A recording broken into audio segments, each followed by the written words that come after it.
muy importante igualmente, que son datos respecto de la deserción escolar y de los efectos que subsisten causados por la pandemia entre los niños, niñas y adolescentes de nuestro país. Hemos invitado para eso a la señora Ana de Mendoza, quien es representante en el Perú de la Agencia de la ONU que se ocupa de la infancia, UNICEF. Señora Mendoza, buenos días, gracias por estar con nosotros en RPP. Buenos días, gracias por invitarnos.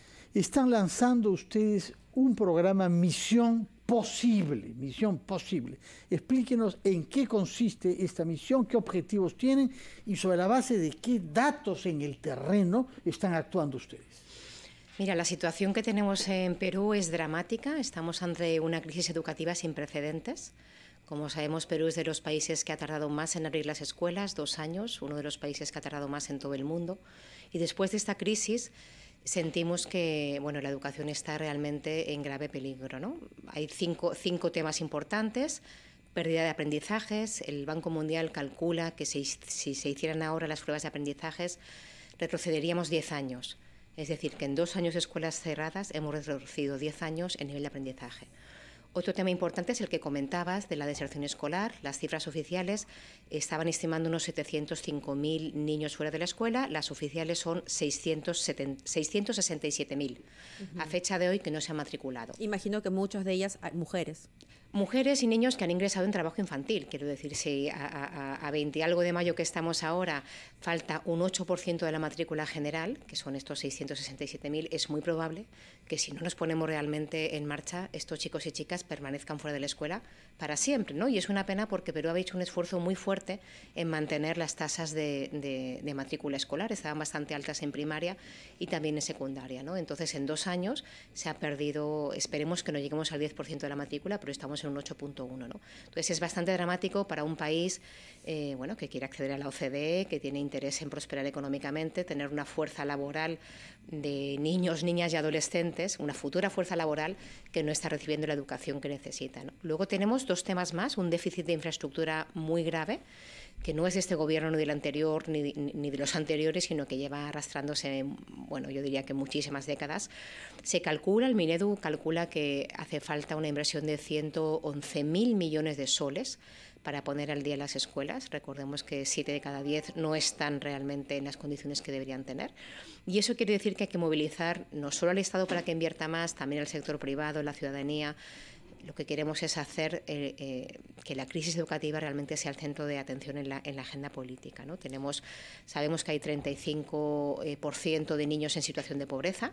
Entonces, esta crisis educativa, sumada a la pobreza que tiene Perú, nos hace reaccionar con esta misión que dijéramos es un llamado de atención al sector privado, a la ciudadanía y al sector público, pero el llamado es que enfrentemos esta crisis educativa con la gravedad que se merece, ¿no? Y a esto se suma la crisis alimentaria, ¿no? Y la cantidad de niños que hoy están sufriendo de desnutrición y de anemia. Cómo estamos enviando a nuestros hijos al colegio ya en situaciones precarias. Seguimos comentando con Ana de Mendoza, representante de UNICEF en el Perú, sobre estas brechas que hay en educación y qué podemos hacer, sobre todo, ¿no? Todos en realidad, porque esto es una cruzada de absolutamente todos para rescatar a tantos niños. Son las 9:16 y regresamos con ella tras escuchar a nuestros anunciantes. Bueno, 9:19 de la mañana, seguimos en ampliación de noticias, conversando con Ana de Mendoza, representante de UNICEF en el Perú. Se está presentando el plan Misión Posible para la educación y para que, por supuesto, más niñas, niños y adolescentes accedan a una educación segura y de calidad. En ese sentido, señora de Mendoza, quería justamente tener mayores detalles de esta campaña, ¿no? ¿Quiénes han sido los convocados? ¿Cuál es el objetivo en cuanto a recaudación, obviamente, y distribución, además de recursos que son importantes para que los niños, niñas y adolescentes puedan tener una educación de calidad? Gracias. Bueno, como comentaba anteriormente, la situación educativa es muy crítica y la infraestructura en este país también tiene unos rezagos de hace mucho tiempo. Por eso estamos tratando de abogar porque haya un pacto de Estado por la educación, ¿no? Entonces, nuestra contribución en esta campaña, que es una campaña que quiere contribuir a este esfuerzo, es poder aunar las voluntades del sector privado, de ciudadanía y de personas que quieran contribuir. Queremos recaudar 2 millones de soles, queremos invertir en kits escolares, en tablets, en diferentes materiales para que lleguen a 7.000 niños y niñas en las regiones de Huancavelica, Loreto, Ucayali y Lima Norte, ¿no? Pero como decía antes, la brecha es muy grande, entonces si podemos superar la recaudación es mucho mejor, ¿no? Como decía yo, es importante la recaudación, es importante llegar a estas escuelas concretas, pero es más importante que tanto el Congreso como el Ejecutivo, como la ciudadanía en general, Iglesia, sector privado, se den cuenta de que estamos ante una crisis educativa sin precedentes. Es una situación de emergencia y de urgencia. Por eso estamos apelando a que haya un pacto de Estado para que se ponga la educación en el centro de la discusión política de este país. ¿Usted considera, señora Mendoza, de que de parte del Ejecutivo y del Congreso no han habido estrategias claras para este objetivo de una educación con mayor calidad? Hombre, yo creo que ha habido esfuerzos interesantes, pero no son suficientes. Estoy hablando de una crisis sin precedentes que no va a resolver ni este gobierno, ni el siguiente, ni el siguiente. Tenemos que hablar de un pacto educativo que dure décadas, donde la inversión sea sostenida, sea más eficiente y sea más alta, y donde hay una participación mucho más decidida del sector privado también para lograr que los chicos y chicas del Perú tengan la educación del siglo XXI que se merecen. El gobierno ha declarado en emergencia el sistema educativo en nuestro país. Esto supuestamente va hasta el primer semestre del presente año. En ese contexto, se supone que esto debería estar aún más resaltado, ¿verdad? Y deberíamos tener, como usted dice, este plan que una a todos los peruanos con miras no mañana ni pasado, porque esto no se va a resolver tan pronto, pero sí estrategias por lo menos de acá a una década. Exacto. Yo creo que la declaración de emergencia educativa es un buen primer paso, pero como bien dices, tiene que haber un pacto de Estado que lleve más allá de 1, 2, 3 gobiernos para que realmente Perú se plantee de aquí a una década poder volver y superar los niveles de aprendizaje y de inserción educativa que necesita, ¿no? Porque también pensando un país que, como digo, quiere pertenecer a la OCDE, está muy enfocado en su crecimiento económico, no va a poder crecer y no va a poder estar en el nivel que quiere estar si tiene una base educativa tan pobre como la que tiene ahora. ¿Qué significa, perdón, Fernando, qué significa que muchos alumnos, muchos niños ahora, de acá a 10 años, no hayan terminado la escuela? ¿Qué es lo que significa para el país? Mira, los cálculos es que simplemente la pérdida de estos 2 años, se calcula que la pérdida de salario para cada niño en su vida laboral va a ser de unos 80.000 soles. Si calculas y multiplicas por los 8 millones de niños, los 10 millones de niños que existen, sale un 118% del PIB actual. Esa es la pérdida educativa si no remediamos, porque no estamos en la situación de partida de hace 2 años, estamos mucho peor. El Banco Mundial avisa de que estamos 10 años por detrás del aprendizaje. Estamos con muchos niños que han llegado a la escuela y han desaprendido a leer y a escribir. Chicos y chicas que justamente estaban empezando a escribir y después de 2 años de parón, por mucho esfuerzo que se hizo, han regresado a la escuela en un 4º o 5º grado sin saber leer y escribir.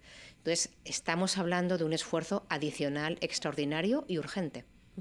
Señora Mendoza, ustedes dan datos que son importantes. Por ejemplo, el número de niños que han sido retirados de escuelas privadas para pasar a escuelas públicas porque sus familias no tenían dinero. 500.000. 500.000. Quisiera que nos diga cómo ha reaccionado el servicio público para poder acoger a 500.000 niños más de los que tenían previstos el año previo. Bueno, están haciendo los esfuerzos a nivel de las UGLs y las direcciones regionales. Yo creo que están haciendo los esfuerzos posibles, pero se encuentran, como decía antes, que la infraestructura no es adecuada. Hemos ido a ver escuelas que están los niños tirados en el piso, escribiendo en el piso porque no tienen carpetas. Esto aquí. Ahora, está sucediendo aquí, esto ahora. En Lima Norte, hace 3 semanas. Entonces, ¿en qué distrito, si es que no es mucha intimidad, que nos diga eso? Pues no me acuerdo si es Caraballo o San Martín de Porres, pero lo que quiero decir es que a pesar de que los docentes y los directores y directoras son gente muy motivada, no se están encontrando con una respuesta que es una respuesta de Estado, porque al final es el Ministerio de Economía quien tiene que asegurar una reacción rápida para poder invertir en las escuelas, y también tenemos que convocar al sector privado para que pueda ayudar. Estamos en una emergencia y la magnitud del desastre es muy grande, ¿no? No se ve porque hemos vuelto a la escuela y parece que hay una cierta tranquilidad, pero no hemos vuelto a la situación que estábamos hace 2 años. Hemos vuelto para atrás en muchos aspectos, ¿no? Señora de Mendoza, en términos generales, ¿cómo evalúan ustedes este retorno progresivo a las clases escolares de manera presencial? Hay un tema obviamente de seguridad en salud, en prevención de salud por el tema de la pandemia, y también está la condición que tiene cada colegio de recibir a los alumnos justamente dentro del marco de los parámetros establecidos por las autoridades sanitarias. ¿Cuál ha sido la evaluación o cómo se ha desarrollado el proceso hasta el momento?